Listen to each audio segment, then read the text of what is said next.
At Sunrise and Gracewell, we have this core value that every day should be a good day for everybody that lives with us. So the Live with Purpose programme that we've got really reflects that. We've got a whole range of different, what we call signatures within that really address mind, body and spirit, if you like, to help people to be cognitively stimulated, to experience well-being, to experience, the joy in every day. The way now that dementia is commonly accepted really amongst the professionals is that it's no longer just seen as an illness, it's actually seen as a disability. Dementia is seen as the group name for the symptoms that people have or might have when they have these conditions such as Alzheimer's disease. So the way I describe it to help especially family members and new carers in the company is to think about when you have a cold. So we understand the word cold as a group name for a whole load of symptoms, and then you have different treatments depending on what your symptoms are.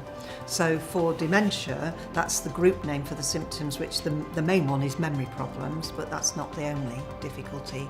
People have difficulties finding their way or being able to produce the right words or being able to recognise objects, those kinds of functions, which all come from different areas of the brain being damaged. I kind of talk about these approaches as being like Lemsip for the brain. So you would use Lemsip for a cold, but you choose the right approach depending on what the difficulties are.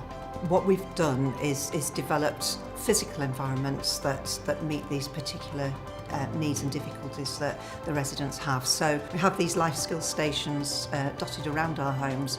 For example, it's an office station, it's a desk with lots of interesting paraphernalia, things from the old days often on there. We also have something called a nursery station, which has a crib with it, and very special dolls called empathy dolls, and they're weighted so that when you hold them, they feel very snug, they feel very nurturing, and for some people they bring out that nurturing instinct.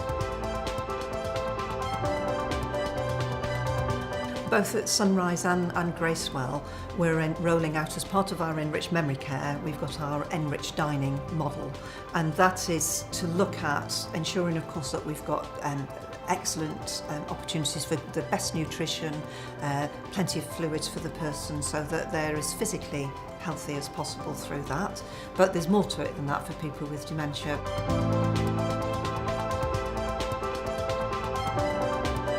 I think first off, what we do with nutrition and hydration, if you actually look at the key roles, we employ a head of nutrition, we employ a head of memory care, and we connect together. The dining experience is seen as central. It's not a tokenistic task that goes on during the day. Considering we have breakfast, lunch and dinner, you've got 3 points of the day that can really enhance somebody's life. We connect care and catering together.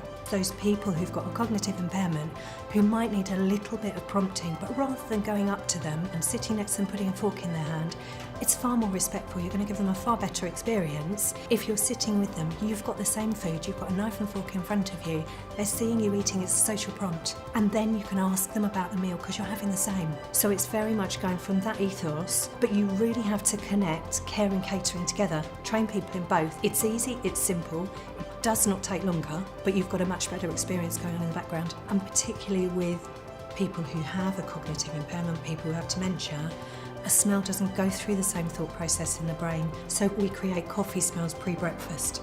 We have bread machines, so we make bread, the smells will come through, waft through about 15 minutes before lunch. That bread's then used to go with the soup, but you've created that smell, so possibly a memory prompt that a meal is coming. You might have people who have dysphagia, so they have a swallowing difficulty. As a result of that, they need their food to be texture modified. That in itself is a very difficult thing to address for somebody. If you're now told that the food you used to absolutely love, you now need it to perhaps be so soft it's fork mashable, or even softer that it's to the state where it's pureed. So you need to think about how to make that food still taste right and still be the right texture where you're not going to choke on it. There are simple techniques that you can give chefs and good equipment to enable them to present a puree. But there are the things you can do where a shepherd's pie with peas and broccoli will still look the shape of a shepherd's pie with a portion of peas with broccoli, shaping carrots. There's no reason to not do that. It takes a few seconds longer, but it can be done very well. Do you eat with your eyes when food comes towards you? if it looks unappealing, not only are you not going to enjoy it as much, but you might not have it in the first place. So you've got two factors. You're not going to enjoy it, and you might actually lose weight if that's happening day on day on day.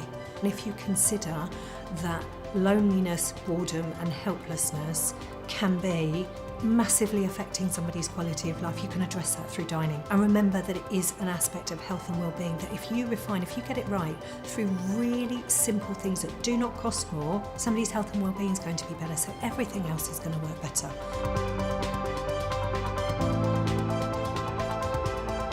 We're introducing the individual activity plans for everybody using the PAL instrument, which is the cognitive assessment tool, that helps us to understand the level of ability that people have got so that we pitch those activities at the just right level for them and then draw on what we know about them as an individual so those activities are going to be meaningful to them as well. Every person with dementia is unique. When you meet somebody with dementia, you only meet a person with dementia because everybody's different in the way they experience those symptoms. So our job at Sunrise and Gracewell is to understand how the symptoms of dementia is impacting on each resident and create a very individualised care programme that's going to provide them with the support that they need to be able to function as well as they can do. The Alzheimer's Society have the Dementia Friends initiative, which is a vision of creating dementia friends out there in the local communities, and most, if not all, I think, of our Sunrise and Gracewell homes are dementia friendly. The value of World Alzheimer's Day is, of course, that it's going to help with raising awareness, getting funds in for more research, which is clearly important. Research now looks both at the cause, trying to find a cause and therefore a cure, but also looking at prevention. We can certainly help people to live well with the symptoms, and there's much more research going into addressing the way that we support and care for people as well.